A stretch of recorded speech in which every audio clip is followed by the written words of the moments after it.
Now on Toledo News this morning, new jobs. How many are coming to Lucas County? Plus, new leadership. Ohio Homeland Security has a new executive director. You'll hear more about him coming up.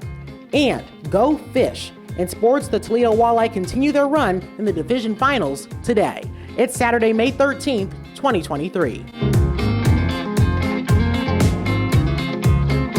Good Saturday morning, I'm Jaden Jefferson, and thanks so much for joining me for Toledo News this morning. We begin with an announcement regarding hundreds of new jobs coming to Lucas County. Ohio Governor Mike DeWine's office announced Monday that New Horizons Baking Company and PM Electrico Auto Incorporated will collectively bring 145 new jobs to the city of Toledo.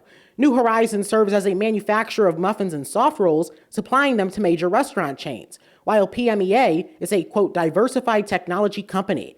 As is the case with New Horizons, it will be growing its presence in the Glass City. These projects are expected to generate $7.5 million in payroll annually. In keeping with economic development news, the City of Toledo has announced a business growth fund. This is in partnership with the Economic and Community Development Institute and will invest $10 million into Toledo neighborhoods, consisting of $5 million from the Housing and Urban Development Section 108 Loan Guarantee Program, $4 million in funding from ECDI, and $1 million of borrower equity. The fund has two HUD national objectives, benefiting low and moderate income residents through job creation or retention and housing occupancy. To learn more or apply for access to funding, visit ecdi.org/Toledo-fund. Today you can expect a high in the lower 70s and a low in the mid-50s. There is the possibility of showers.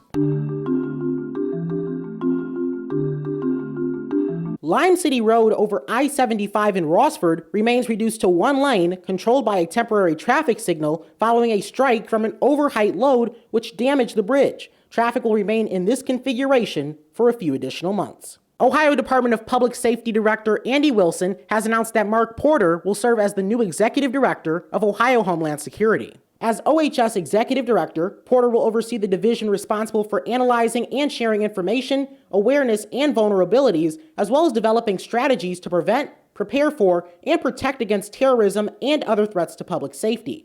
Porter previously served as Director and Deputy Director of Intelligence and National Security for the U.S. Secret Service, as well as the Secret Service Special Agent in Charge in Ohio. He's also a former White House Director for the National Security Council Terrorism Directorate. More public safety news now. Ohio Governor Mike DeWine announced that the Ohio State Highway Patrol will enhance its aviation technology to offer improved air support to local law enforcement agencies across the state. Approximately $6 million in funding will be awarded to OSHP as part of the Ohio Violent Crime Reduction Grant Program. Governor DeWine, in partnership with the Ohio General Assembly, created the grant program in 2021 to give local law enforcement additional tools to address violence and fight crime. The funding will specifically go towards improving OSHP's live streaming aviation technology. OSHP's current video streaming capabilities are generally limited to the regions of Columbus and Akron.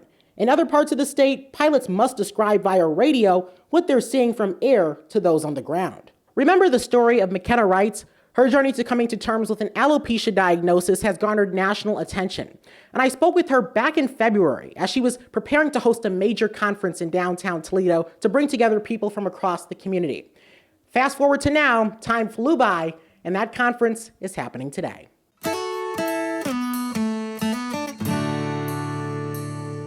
The Challenge Yourself Summit will provide attendees the opportunity to grow their leadership identity while bringing them together with like-minded individuals. The summit runs today from 9 a.m. to 5:30 p.m. and will feature an after-party. Register online at challengeyourselfsummit.com. Also happening today, Anthony Wayne Local Schools will be hosting a district-wide art show. The show runs from 10 a.m. to 5 p.m. in the AWHS Gymnasium. Admission is free.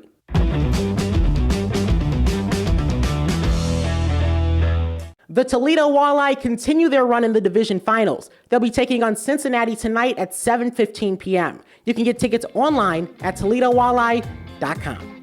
And that's Saturday's news. I'm Jaden Jefferson. Have a lovely rest of your weekend.